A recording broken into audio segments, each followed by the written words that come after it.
काल संध्याकाळी पीडित आणि पीडितच्या आई कोरपना पोलीस स्टेशनमध्ये कंप्लेंट करायच्या आल्या होता आणि ते सांगितलं होता की मे महिन्यामध्ये त्यांच्यावर काही अत्याचार झाला म्हणून. आणि आरोपी त्यांच्या अध्यापक आहे.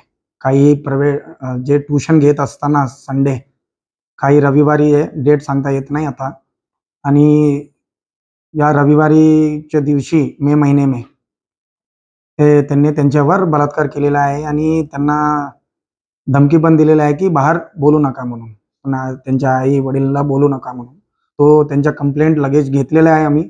आणि त्यानंतर आम्ही पीडित मुलगीला आम्ही मेडिकल तपासणीसाठी आम्ही चंद्रपूर सिटी हॉस्पिटलला भरती केलेले आहे. त्यांच्या मेडिकल आता संपलेलं आहे आणि ते पण हॉस्पिटलमध्ये आहे. तो त्या अनुषंगाने आम्ही कंप्लेंट दखल घेऊन FIR दाखल केलेला आहे. लगेच आमच्या क्राईम ब्रांच टीम ज्यावेळी कंप्लेंट आला आमच्या पोलीस स्टेशन, लगेच आमच्या टीम रवाना झालेला आहे.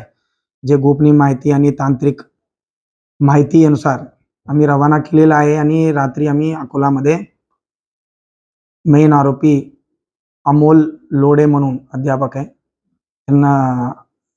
त्यांना आम्ही ताब्यात घेतलेला आहे. आणि त्यांना आता आम्ही चंद्रपूरला घेऊन आला आणि तपास अधिकाऱ्याला ताब्यात दिलेला आहे. आम्ही अटक करून आणि पुढचा तपास सुरू करणार आहे.